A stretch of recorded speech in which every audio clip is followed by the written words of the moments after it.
চলো আজকে আমরা লাইকেন নিয়ে আলোচনা করি। লাইকেন কি হয়? লাইকেন এক প্রকারের সমাঙ্গদেহী উদ্ভিদ গোষ্ঠী, যারা দুটি ভিন্ন প্রকৃতির উদ্ভিদ যেমন শৈবাল ও ছত্রাক নিয়ে গঠিত হয়েছে। এরা একসাথে বসবাস করে। আর লাইকেনকে দেখে সব থেকে আগে সিম্বায়োসিসের কনসেপ্টটা বোঝা গেল, যা দুটি ভিন্ন প্রকারের জীব বস্তু কি সুন্দর করে একজোট হয়ে ওরা দুজনকেই সাপোর্ট করছে। আর যা কোনো জায়গা হোক না কেন, যতই জটিল পরিবেশ পরিস্থিতি হোক না কেন, ওরা কিন্তু থাকতে পারছে, ওরা বাঁচতে পারছে। সেটা হতে পারে তোমার ঘরের ছাদ হতে পারে, রুফ হতে পারে বা জঙ্গল হতে পারে, জঙ্গলের গাছের যা বার্ক হয় ওখানে হতে পারে, বা শুধু পাথর যেখানে কিছুই হবে না ওখানে লাইকেন হতে পারে। এত সুন্দর এদের এদের মানে সাহায্যকারী ক্ষমতা।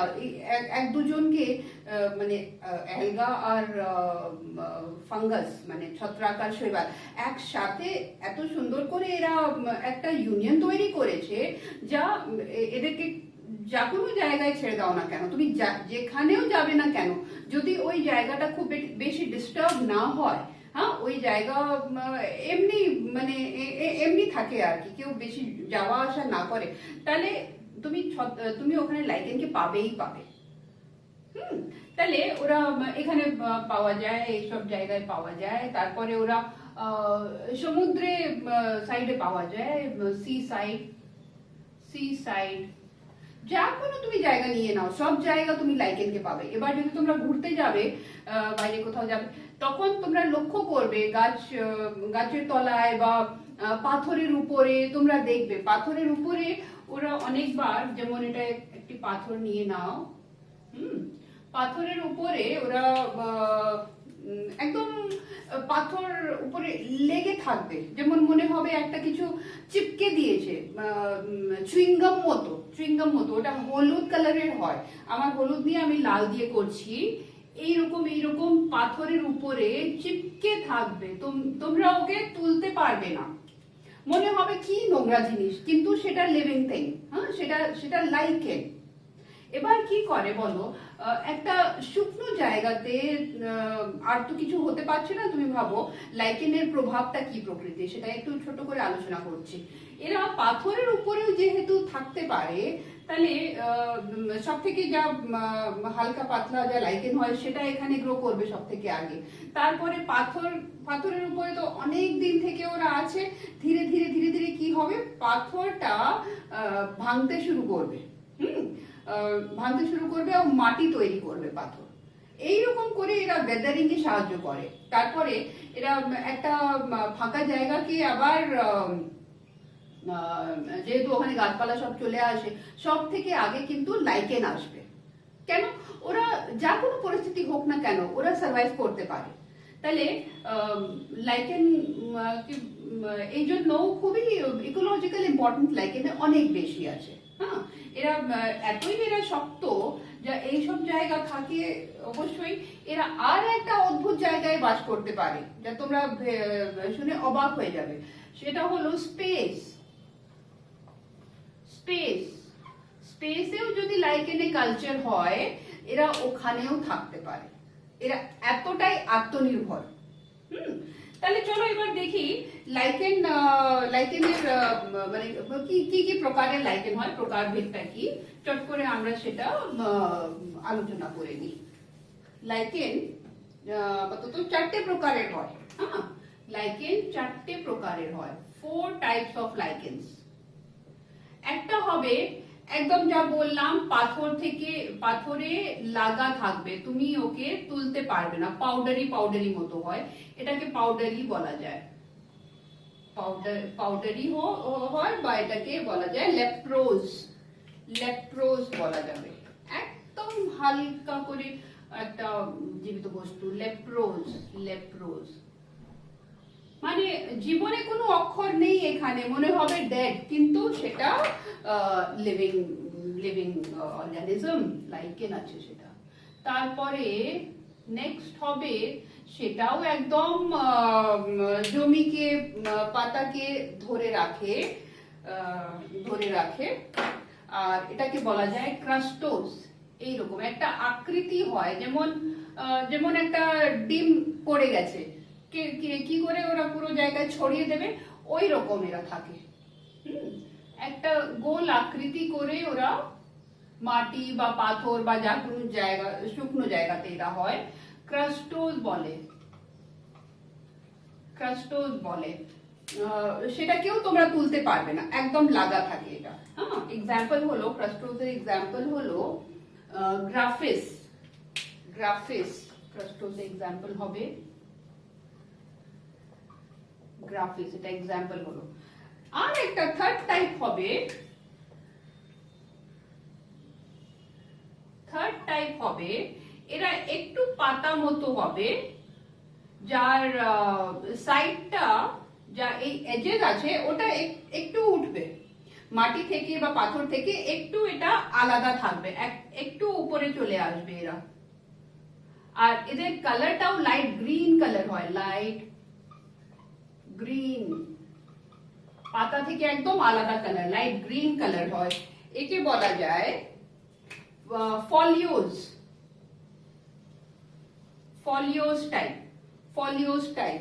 আর উদাহরণ হলো পেল্টিজেরা, পেল্টিজেরা, পেল্টিজেরা। তাহলে পাউডারি হলো, ক্রাস্টোস হলো, ফলিওজ হলো, আর লাস্ট টাইপ হবে, লাস্ট এই লাইট গ্রিনটা আমি মুছে দিচ্ছি, আমার জায়গার অভাব আছে। এই চারটে প্রকারের লাইকেন হয় আপাতত, সেটা পাওয়া গেল চারটে প্রকার। আর লাইকেনে কত স্পিসিস জানো তোমরা? সেটা হলো 16,000 স্পিসিস, যা 400 জিনাসে অন্তর্ভুক্ত। এবার এটা হলো ফ্রুকটিকোজ, যেখানে ছোট ছোট ব্রাঞ্চেস আছে। কিভাবে ডেভেলপমেন্টটা হচ্ছে দেখো, ছোট ছোট ব্রাঞ্চেস, যা গায়ে একটু একটু লোম মতো আছে, ছোট ছোট ব্রাঞ্চেস হবে। এই সব থেকে উন্নত, সব থেকে উন্নত এটা লাইকেন। ছোট ছোট ব্রাঞ্চেস হবে, এখানে ফ্রুটিং বডি হবে, ফ্রুটিং বডি হবে। ফ্রুটিং বডি নিয়ে একটু আমি আলোচনা করছি, কি হয় ফ্রুটিং বডি। এইরকম খুব সুন্দর এটা হেয়ার লাইক স্ট্রাকচার হবে, যা মাটি থেকে বা গাছপালা থেকে বেরিয়ে চলে আসে, ঝুলছে, আর ওর মধ্যে থাকবে ফ্রুটিং বডি। এর নামটা হলো ফ্রুকটিকোজ, ফ্রুকটিকোজ, ফ্রুকটিকোজ, ফ্রুকটিকোজ, ফ্রুকটিকোজ। আর এই এক্সাম্পল হবে উসনিয়া, এক্সাম্পলটা হবে উসনিয়া। তোমরা চটপট এটা এঁকে নাও, উসনিয়া, উসনিয়া একটা এক্সাম্পল। আর একটা এক্সাম্পল আছে ক্ল্যাডোনিয়া, উসনিয়া, ক্ল্যাডোনিয়া। আশা করি তোমরা দেখতে পাচ্ছ, উসনিয়া, ক্ল্যাডোনিয়া। এটা হলো, তাহলে এই চার প্রকারের লাইকেন হয়, লেপ্রোজ, ক্রাস্টোজ, ফলিওজ, ফ্রুকটিকোজ। লেপ্রোজ একদম ছোট, মাটিতে লাগা থাকে, পাউডারি সাবস্টেন্স। ক্রাস্টোজও মাটিতেই লাগা থাকে বা পাথরের উপরে লাগা থাকে, কিন্তু একটু সেটা দেখা যায়। আর কালারটা অরেঞ্জিশ, গ্রিনিশ, এরকম বিভিন্ন কালার হয়। দেখতে নোংরা মতো লাগবে, কিন্তু সেটা লাইকেন। ফলিও যা সুন্দর করে দেখা যায়, পাতা মতো হয়, কিন্তু যে কালার হয় সেটা লাইট গ্রিনিশ কালার হয়। আর যেখানে আছে ওখান থেকে একটু উঠে আসবে, তোমরা হাত দিলেই সেটা তোমাদের হাতে চলে আসবে। আর ফ্রুকটিকোজ যা সুন্দর করেই দেখা যায়, সেটা টেন্টাকলস, টেন্ড্রিলস মতো সেটা ঝুলে, আর দেহে লোম গুলো আছে, আর উপরে মানে ফুল মতো থাকে, সেটা সেটা ফ্রুটিং বডি বলা যায়। ফ্রুটিং বডি সব কটাতেই থাকবে, সব কটাতেই সেটা দিয়েই ওরা রিপ্রোডিউস করে। সেটা আমরা আলোচনা করব। তাহলে এটা হয়ে গেল ফ্রুকটিকোজ। এক্সাম্পল গুলো মনে রাখতে হবে, অনেকবার এক্সাম্পল নিয়ে জিজ্ঞাসা হয়, যা এই কোন কোন টাইপের অন্তর্ভুক্ত, এইরকম করে জিজ্ঞেস করা যায়। তাহলে চলো এবার আমরা চট করে পরে ভাগটা দেখি কি কি আছে লাইকেনকে নিয়ে। এবার আমরা দেখব লাইকেনের প্রকারভেদ। চলো দেখি। আচ্ছা, লাইকেনের ভাগ কি কি হয়? পার্টস অফ লাইকেন, দুটো পার্ট হয়, অ্যালগি আর ফাঙ্গাস। অ্যালগি আর ফাঞ্জাই দুটো ভাগ হয়।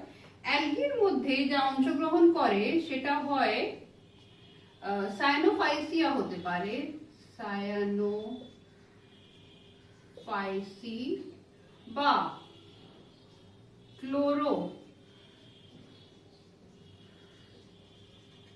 সায়ানোফাইসি বা ক্লোরোফাইসি হতে পারে। এবার সায়ানোফাইসির মধ্যে যা যা অংশগ্রহণ করে সেটা হলো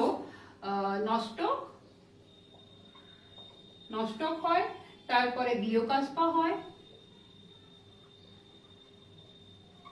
তারপরে রিভিউলেরিয়া হয়। আর ক্লোরোফাইসিতে যা যা অংশগ্রহণ করছে সেটা হলো প্রোটোকোকাস, ট্রেন্টোফোলিয়া,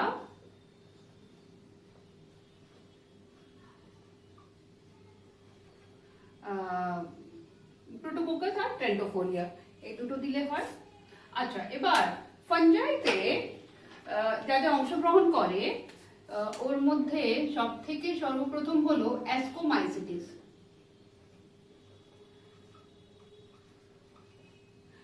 আর সেকেন্ড হলো ব্যাসিডিওমাইসিটিস।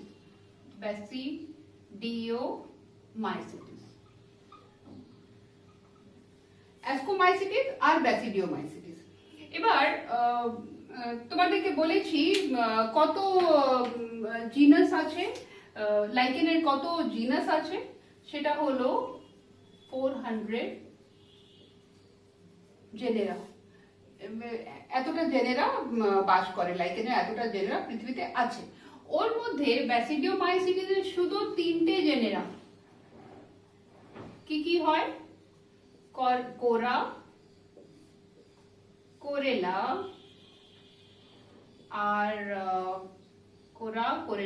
আর ডিকটিওসোমা। এই 3টে জেনেরা শুধু ব্যাসিডিওমাইসিটিস, বাদ বাকি সব কটা অ্যাসকোমাইসিটিস। এবার অ্যাসকোমাইসিটিস আর ব্যাসিডিওমাইসিটিস কি আছে লাইকেনের, ওর উপরে লাইকেনের প্রকারভেদটা এরকম টাইপস অফ লাইকেন ওর উপরে নির্ভর করে। যদি অ্যাসকোমাইসিটিস আছে তাহলে সেটা হয়ে গেল অ্যাসকোলাইকেন, আর যদি ব্যাসিডিওমাইসিটিস আছে তাহলে সেটা হয়ে গেল অ্যাসকোমাইসিটিস থাকলে এটা, ব্যাসিডিওমাইসিটিস থাকলে ব্যাসিডিওলাইকেন। তাহলে লাইকেনের দুটো প্রকারভেদ, যেহেতু ফাঙ্গাসে এই দুটো গ্রুপই ভাগ নিচ্ছে লাইকেন তৈরি করার জন্য, তাহলে লাইকেনের নাম ওর উপরেই দেওয়া হয়েছে। অ্যাসিডিওলাইকেন যদি অ্যাসকোমাইসিটিস আছে, অ্যাসকোলাইকেন, আর ব্যাসিডিওলাইকেন যদি ব্যাসিডিওমাইসিটিস আছে। আর ব্যাসিডিওলাইকেন বললাম শুধু 3টেই জেনেরা আছে, বাদ বাকি সবকটা অ্যাসকোলাইকেন আছে। তাহলে এটা হয়ে গেল লাইকেনের প্রকারভেদ, যা অ্যালগি আর ফাঞ্জাই নিয়ে লাইকেন তৈরি হয়। অ্যালগি সাইনোফাইসিয়া আর ক্লোরোফাইসিয়া অংশগ্রহণ করে, আর ফাঞ্জাই অ্যাসকোমাইসিটিস আর ব্যাসিডিওমাইসিটিস অংশগ্রহণ করে। এখন চলো দেখি আমরা লাইকেনের রিপ্রোডাকশন কিভাবে হয়। জননে 3টেই প্রক্রিয়া এখানে উপস্থিত। ভেজিটেটিভ রিপ্রোডাকশন হয়, অ্যাসেক্সুয়াল রিপ্রোডাকশন হয়, আর সেক্সুয়াল রিপ্রোডাকশন হয়। ভেজিটেটিভ রিপ্রোডাকশনের ক্ষেত্রে ডিকে একটা মাধ্যম। ডিকে মানে পুরনো অংশগুলো মরে যাবে আর ওর তলায় যা নতুন অংশগুলো আছে সেটা বড় হবে, সেটা হলো ডিকে। আর ফ্র্যাগমেন্টেশন, এক একটা অংশগুলো ভেঙে অন্য জায়গায় পড়ে, ওখানে ওরা নতুন করে তৈরি হয়, যেমন ফ্র্যাগমেন্টেশন প্রসেস ওই রকমই। এবার অ্যাসেক্সুয়াল অজন প্রজননে এখানে ইসিডিয়া নামে একটা কোষ তৈরি হয়, যা অন্য জায়গা ছিটকে পড়ে ও নতুন প্রজাতি তৈরি করে। স্টোরিডিয়া আর একটু বড় করে বল মতো তৈরি হয়, যেমন যা থ্যালাস আছে ওর উপরে অনেকটা জায়গা দেখা যাবে বল মতো একটা একটা অংশ। এবার এই বল মতো অংশের মধ্যে অ্যালগাল কোষ আছে আর ফাঙ্গাল হাইফে আছে। এটা জল দিয়ে বা বাতাস দিয়ে বা প্রাণীগুলো সম্পর্কে এসে এরা যা লাইকেন আছে ওর গায়ে থেকে ছিটকে অন্য জায়গা চলে যায়, যেমন ডিসপার্সালটা ঘটে ওই রকমই ওখানে গিয়ে ওরা নতুন প্রজাতি সৃষ্টি করবে। পিকনিওস্পোর, যেমন পিকনিওস্পোর হয় ফাঞ্জাই ক্ষেত্রে, এখানে একটা কাপ মতো স্ট্রাকচার যেখানে স্পোর্স তৈরি হবে আর এটা ছিটকে গিয়ে পড়বে, শৈবালের কোষের সাথে সম্পর্কে আসবে আর লাইকেন তৈরি করবে। এটা হলো অজন প্রজনন। এবার যৌন প্রজননে ব্যাসিডিওস্পোর তৈরি করে, যেমন এখানে হয় ব্যাসিডোমাইসিটিসে যেমন হয় তেমনি এখানে হবে। অ্যাসকোলাইকেনে খুব সুন্দর একটা ফ্রুটিং বডি উৎপন্ন হয় যাকে বলা যায় অ্যাপোথিসিয়াম। তোমরা যখনই লাইকেন দেখবে অ্যাপোথিসিয়াম সব থেকে আগে দেখা যায়। হ্যাঁ, এটা হলো ফ্রুটিং বডি। এখানেও দেখিয়েছি, দেখো এটা ক্ল্যাডোনিয়া স্পিসিসকে ডাকনাম আছে লাইকেন কাপ। এই কাপটা কেন, ওরা মাটি থেকে কাপ মতো বেরিয়ে আসে, এরকম এরকম করে বেরিয়ে আসবে, মনে হবে কাপ বেরিয়ে আসছে, খুব সুন্দর লাগে। হ্যাঁ, আর এই কাপগুলো হলো অ্যাপোথিসিয়াম। এটা সেক্সুয়াল রিপ্রোডিউসিং অর্গান। অ্যাপোথিসিয়াম তৈরি হচ্ছে কার্পোগোনিয়াম আর স্পার্মাটোগোনিয়ামে যা কোষগুলো আছে, যেমন ফার্টিলাইজেশন নিষেক যেমন হয় তেমনই হচ্ছে এখানে। তারপরে অ্যাপোথিসিয়াম জন্ম নিচ্ছে, তারপরে মানে অ্যাপোথিসিয়ামের উৎপত্তিটা হবে আর এরাই সব থেকে সামনে এরা প্রকাশিত হয়। তাহলে অ্যাপোথিসিয়াম হলো ফ্রুটিং বডি যা সেক্সুয়াল রিপ্রোডাকশনের একটা উপায়। আর এটাই নিয়ে আমাদের রিপ্রোডাকশন ইন লাইকেনটা শেষ হলো। রিপ্রোডাকশন ইন লাইকেন এইসব পদ্ধতি দিয়ে ঘটে, তোমরা দেখে নাও একবার। এবার আমরা দেখব লাইকেনে ইউজটা কি, লাইকেন কোথায় ব্যবহার হয়। সব থেকে আগে লাইকেনকে বলা যায় প্রাথমিক উদ্ভিদ, মানে একটা একটা ফাঁকা জায়গা যেখানে কোনো গাছপালা নেই, ওখানে হয়তো মানে সেটা মরুভূমি হতে পারে। মরুভূমিতে তো ওখানে অসুবিধে, কিন্তু এমনি যখন একটা ফাঁকা জায়গা যখন পুরো গাছপালা দিয়ে ভরে যায়, ওটা সব থেকে আগে যা উৎপন্ন হয় সেটা হয় লাইকেন। কেন, লাইকেন অনেক হার্ডি উদ্ভিদ, তাই না? এরা যা কোনো পরিস্থিতিতে এরা বাস করতে পারে, এরা বাঁচতে পারে। তাহলে লাইকেন আসবে, লাইকেনের পরে ছোট ছোট উদ্ভিদগুলো আসবে, তারপরে বড় উদ্ভিদগুলো আসবে, তারপরে জঙ্গল মতো হয়ে যাবে যদি পরিস্থিতি ওই রকম হয়। মানে জল বায়ু একটু একটু মানে পরিবেশে চলে এসেছে, তখন হবে। মরুভূমি তো অবশ্যই হবে না, কিন্তু যাই হোক উদ্ভিদ আসার সব থেকে আগে আগমন হবে লাইকেনের। এই জন্য লাইকেনকে বলা যায় প্রাথমিক উদ্ভিদ, পায়োনিয়ার অফ ভেজিটেশন। এটা একটা ইকোলজিক্যাল ভূমিকা লাইকেনের। তারপরে লাইকেনকে ফডার হিসাবে ব্যবহার হয়, প্রাণীরা লাইকেনকে খায়, যেমন ক্ল্যাডোনিয়া স্পিসিস, এটা ফডার হিসাবে ব্যবহার হয়। মানুষ অনেকটাই লাইকেন প্রজাতি খায়, যেমন সিট্রালিয়া, পারমেলিয়া, এটা মানুষ কনজিউম করে। তারপরে ওষুধ হিসাবে ব্যবহার হয়, পেল্টিজেরা, উসনিয়া, ক্ল্যাডোনিয়া, এখান থেকে অনেক ওষুধ তৈরি করা যায়। একটা আমরা খুব ইম্পর্টেন্ট জিনিস যা ল্যাবে ব্যবহার করি, লিটমাস পেপার, সেটা লাইকেন থেকে উৎপন্ন করা যায়, লাইকেন দিয়ে ওটা তৈরি করা যায়। আর যা লাইকেন ব্যবহার হয় সেটা হলো রকেলা মন্টেজেরা, এটা স্পিসিস হয় রকেলা। তাই ট্যানিং ইন্ডাস্ট্রিতে ব্যবহার হয়, এই চামড়া কারখানাতে লাইকেন ব্যবহার হয় সেটাকে ট্যানিং করানোর জন্য। আর খুবই একটা ইম্পর্টেন্ট ভূমিকা লাইকেনে, সেটা পলিউশনের ইন্ডিকেটর। তোমাদেরকে বললাম লাইকেন যা কোনো জায়গাতে হতে পারে, কিন্তু পলিউশনের লাইকেন বাঁচতে পারে না। পলিউশন হলেই লাইকেনটা সব থেকে আগে নষ্ট হয়ে যাবে। তাহলে মানুষ একটা জায়গায় লাইকেন ভালোই বাস করছে, কিন্তু হঠাৎ দেখা গেল যে লাইকেন এবার ওখানে নেই, মানে মরে গেছে। তাহলে এটা কারণটা কি হলো? কারণটা হলো যে পলিউশনটা বেড়ে গেছে ওই জায়গায়। তাহলে লাইকেন একটা পলিউশনের ইন্ডিকেটর। তাহলে এটা হয়ে গেল লাইকেনের ইউজ গুলো। লাইকেন খুবই ইন্টারেস্টিং উদ্ভিদ, তোমরা অবশ্যই লক্ষ্য রাখবে, দেখতে চেষ্টা করবে, যখন বেড়াতে যাবে তখন অতি অবশ্যই গাছপালাকে দেখো, পাথরকে দেখো, দেখবে অন্য অন্য রকমের অন্য রঙের কি কিছু উদ্ভিদ আছে যা এমনি সাধারণে হয় না, সেইগুলো লাইকেন। সেটা নিয়ে আসবে ল্যাবের জন্য, আমি একটা রেখেছি ল্যাবে, সেটা তোমরা নিয়ে আসবে। সেটাই একটু একটু লক্ষ্য রাখো, একটু দেখো, ভালো লাগবে, খুব সুন্দর লাগবে। পরিবেশে যা এটা প্রকৃতির অদ্ভুত অদ্ভুত এরা মানে বরদান বলবো, এইসবকে বরদানই বলা যাবে, কেন এটা খুব ইউজফুল জিনিস। চলো তাহলে লাইকেনটা শেষ হলো।